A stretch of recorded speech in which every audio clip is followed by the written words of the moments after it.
আমরা নিউ ইয়র্কের ম্যানহাটানে আছি। দর্শক, আপনারা আপনাদেরকে দেখছেন। আজ আমরা এমন একজন অতিথিকে পেয়েছি যিনি এই যে শহর, নিউ ইয়র্ক শহরের মেয়র মিস্টার এরিক অ্যাডামস। আমরা জনাব এরিক অ্যাডামসকে স্বাগত জানাই। স্বাভাবিকভাবে এই ইন্টারভিউটা ইংরেজিতে হবে। Please be with us and good day mister mayor Adams. It's an honour and privilege to have you with us on Thikana TV. Thank you. Thank you, and warm welcome once again. Uh,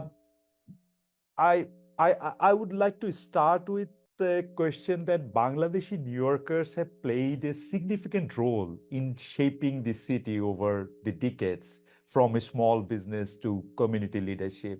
What would you say has been the most impactful contribution of Bangladeshis to New York's cultural and economic landscape? It is just truly amazing when you think about it, how the Bangladeshi community has grown in this city, and its contribution is really something that we should all be proud of. If it's from the education contributions to the small businesses, to Little Bangladesh in the Bronx, in Queens, Brooklyn, over on McDonald's Avenue. I spent a lot of time there. But you are the fastest growing Muslim community in our cities. And it is so important that your hardworking, really your strong belief in faith, belief in family, belief in business, and most importantly, belief in public safety. It is really the bedrock of our city and our success. And you have your community, it has come in and has grown and silently became a large giant in this city. And, you know, it's a community that we are going to be excited to look forward to your continued success, because it means success of our city. Thank you so much. And the next question, this is the obvious question, of course, because President Trump starts his office for the second term. Many immigrant communities are concerned about policy changes. So do Bangladeshis. What challenges do you reckon for Bangladeshis and other communities of color, and how can the city help them navigate these uncertainties? We've been very clear. This is not only a city of immigrants, it is a country of immigrants. And we believe the contributions are both in how they continue the success of the city and the stability that comes with our immigrant community. Billions of dollars are brought to our city and our country because of them. And I remember during COVID-19, many of our immigrant businesses remained open. They were a part of the delivery system to feed New Yorkers, from stores and shops to the hospitals and the other healthcare facilities. And so it's a major symbiotic relationship between our immigrant communities and the city and country. What we're clear on is that we're telling New Yorkers, continue to send your children to school, continue to go to the hospital, you need medical care, continue to call on law enforcement if someone treats you unfairly or you're the victim of a crime. We're saying don't let a lot of the anxiety that's been built up through some of the reporting in our tabloids, don't get in the way of continuing to thrive in the city. Our focus, as I've always stated, those undocumented or documented people who commit violent acts against New Yorkers and other immigrants and migrants, they need to be held accountable. They should not be on our streets. And after they serve their time, they should be removed from the country. That is really something comfortable or comforting for our people, I guess. So there are people, who say New York is not a safe city anymore. Some even think it is dangerous. Hate crimes and public safety remain top concerns nowadays, especially for immigrants. What are the key safety issues for the Bangladeshi community right now, and what steps are your administration taking to ensure their security at this moment, Mr. Mayor? Well, one thing is for sure, and this is not my opinion, these are the facts. New York City is the safest big city in America. That is a fact. We know that there have been some high profile incidents that shakes the conscience of many New Yorkers. A woman being burnt on a train alive, someone being shoved to the subway tracks, a random act of violence, three people stabbed by one person in the city, or when you read about in our tabloids, a shooting that took place. These Mm, incidents have overshadowed our success, but the facts remain. We are the safest big city in America. Our transit system, we have almost a 4.6 daily riders, 4.6 million daily riders, and we have an average of 6 felonies a day on our system. Just look at those math, those numbers. mm, And we know that we removed 20,000 illegal handguns off our street. We witnessed a double-digit decrease in homicides and shootings. We continue to see low homicides and shootings throughout the entire city. The major crime categories are down. Even Brooklyn, we're at the lowest number of shootings in the borough of Brooklyn in almost over 40 years. And when you look at what we have accomplished, we know the facts are the reality that we must face. Now, with that understanding, we know people must be safe statistically and they must feel safe. And that's why we infused an additional 200 officers into the subway system. They're riding the trains between 9 p.m. and 5 a.m. every day so that people could see them there. That omnipresent makes people feel safe. And we're going to do everything possible to match our decrease in crime with how people are feeling. uh, uh, Mr. Mr. Adams, I'm sure the statistics says the best, but the perception is somehow, the perception is sometimes considered to be a reality, and the perception is New York is not safe anymore. Sometimes it's being said that the police, you were a police officer yourself as well. The police officers, people say they are now more helpless than ever. Is it true? No, that's not what police officers are saying. Contrary, their Mm, arrests for serious felony crimes are up. Enforcement is up. We removed over 80,000 illegal vehicles off our streets. We removed over 1,400 ghost guns off our streets to add to the 20,000 total guns off our street. And so when you speak to these officers, they're saying just the opposite. They're saying the handcuffs are off us. We have a mayor that supports us and he's allowing us to do the job of keeping this city safe. That's what I'm hearing from the police officers. And so we know, again, the stats can say anything, but how people feel is important. And that is why we are doing things to make people feel safe to match the success we've had in making people actually safe. Uh, thank you. I'm coming back to our Bangladeshi community. Many Bangladeshi immigrants run businesses that were severely impacted by COVID-19 and inflation.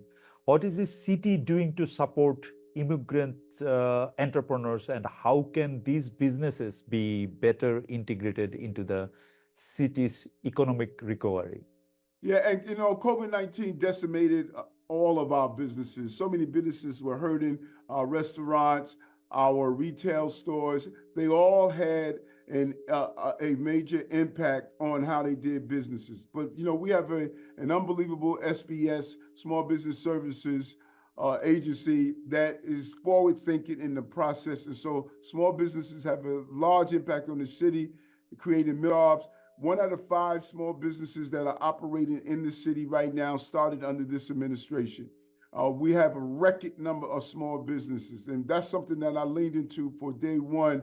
And I knew that what we had to stop doing is stop using citations as a form of taxation. And we said we're going to go in, look at the books to make sure that these outdated rules and laws on the books should no longer impact small businesses. And so altogether, we saved small businesses over $50 million in fines and fees. Our team looks forward to continue to building on that success, but we haven't stopped there. Let's be clear. When you look at the Bangladeshi community in particular, they should register to MWBEs. We have awarded approximately $6.3 billion in MWBE. Those numbers are unmatched. It hasn't been done before. We have a total of 33% now going to MWBEs. And so finally, SBS just announced New York City 18 Workforce One career centers that has served more than 71,000 New Yorkers. And this is our way of making sure that we get employees to help our small businesses as they move forward. And our small business loan opportunity fund is another way that we want to infuse support with our small businesses. So I encourage all of our Bangladeshi small businesses, reach out to SBS. What I find that many of my immigrant businesses don't use the full services of our city. We want them to reach out to SBS and find out what things are for them. Mr. Adams, did you hear the complaint like this, like the small businesses has to face a bit more complicated legal system than the bigger one? I mean, whenever they face any troubles, especially legal troubles, that is like a bit complicated. And did you hear that a lot? Yeah, we do hear that. And when I tell them about the services we have at SBS, many of them say I was not aware of that. And so using platforms like your show, I think it's imperative that we get the information out. Many people don't prosper because the lack of will, they prosper because the lack of information. And we need to really empower our immigrant communities in general, but specifically for this conversation, our Bangladeshi community and businesses. Don't do it alone. We are here to work with you so your businesses can grow. And that is something that we need to continue to get that information out. Okay. Despite their growing numbers, Bangladeshis and other South Asian of barriers in political representation, you know that, right? And then I would like to ask what efforts are being made to ensure they have a stronger voice in city government, and how can the administration encourage more engagement in civic and political life? A couple of things. Number one, your numbers are growing. So there must be a multifaceted approach to it because you are going through the same transition and pathways that other immigrant groups have done at the same time. So we must go into the communities where your numbers are strong. In Brooklyn, you look at the area over where McDonald Avenue is local. They need local elected officials. They need local council people, assembly people, state senators. Make sure in your mosque and in your houses of worship, your schools, make sure people are registered to vote. And then identify a candidate that you would like to throw your support behind and make sure that they get the support that they need to go out and get elected to office. And then use your block of voters in the Bronx, the Bangladeshi community, in Queens, the Bangladeshi community, in Brooklyn, the Bangladeshi community. Use those block of votes to identify who's your candidate for citywide offices.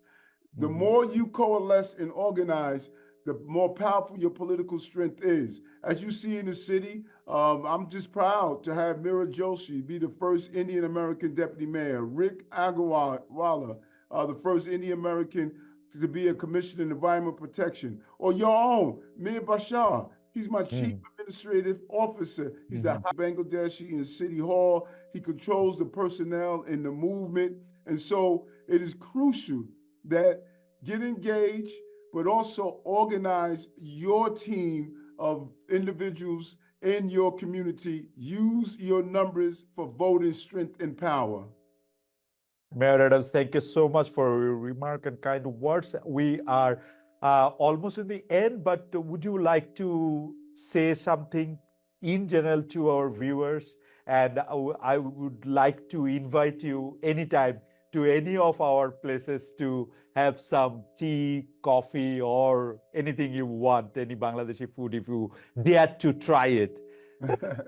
I would love to. I would love to sit down and do just that. But I would love to say to the community, being made substantive, such as keeping our streets safe, educating our children, making sure that we give opportunities to everyone. But it's also symbolic, such as the flag raises that we do. We were the strong first to raise flags for Bangladeshi, Malaysian, Nepali, Pakistanis, and other communities.